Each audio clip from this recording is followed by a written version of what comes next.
Hello, I'm Neil, and today we'll answer a big question. How does the internet work? It's not magic. It's a global network of cables hidden deep under our oceans. Right now, this video is traveling through cables, under the ocean, just to reach you. Not Wi-Fi signals bouncing through the air the whole way.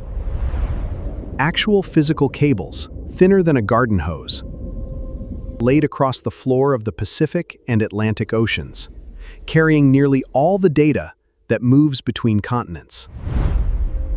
So how does a tap on your phone turn into cat videos and emails arriving in seconds? Let's break down what the internet actually is. We use the word internet like it's one thing, a cloud, some invisible force in the sky that just has all the information. But there's no cloud. There's no single machine somewhere that is the internet. What you're actually using is a massive, interconnected system of networks, millions of them, all agreeing to speak the same language, so they can pass information back and forth. To understand it, let's follow one request, you opening a web page. It starts on your device. Your phone or laptop sends out a request. I want this web page, over Wi-Fi or a cable, to your router. Your router's job is small but important. It takes traffic from every device in your house and forwards it out to one place, your Internet Service Provider, or ISP. Think Comcast, Verizon, AT&T. Your ISP doesn't have the whole internet either.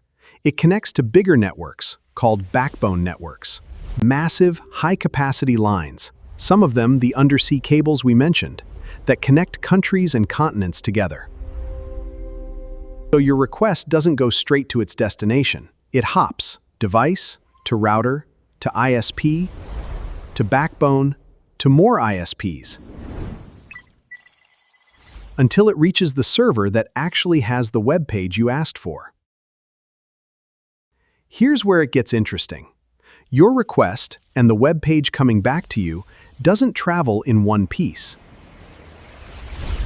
It gets broken into small chunks called packets.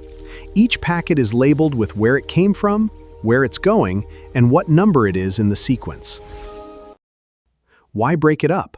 Because small packets can take different paths across the network, avoid congestion, and arrive faster. Then get reassembled in the correct order once they land on your device.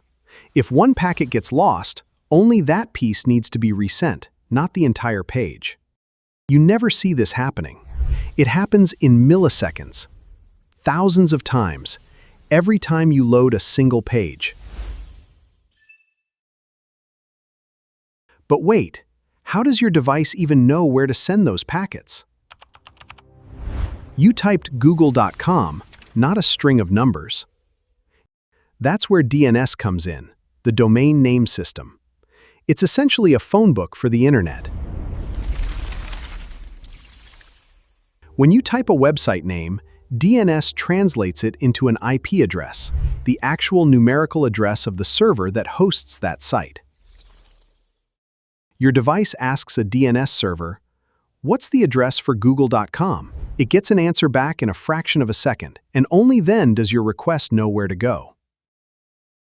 If this still feels abstract, think of it like the postal system.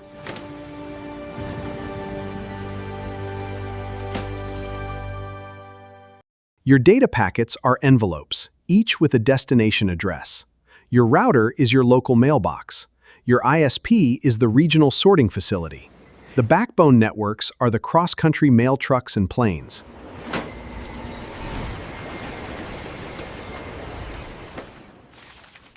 And DNS is the address lookup that makes sure your envelope knows exactly which building to go to before it's ever sent. So the internet isn't one giant machine. It's a network of networks, millions of them, following shared rules, breaking your data into pieces, and reassembling it perfectly thousands of times a second so you can watch a video like this one.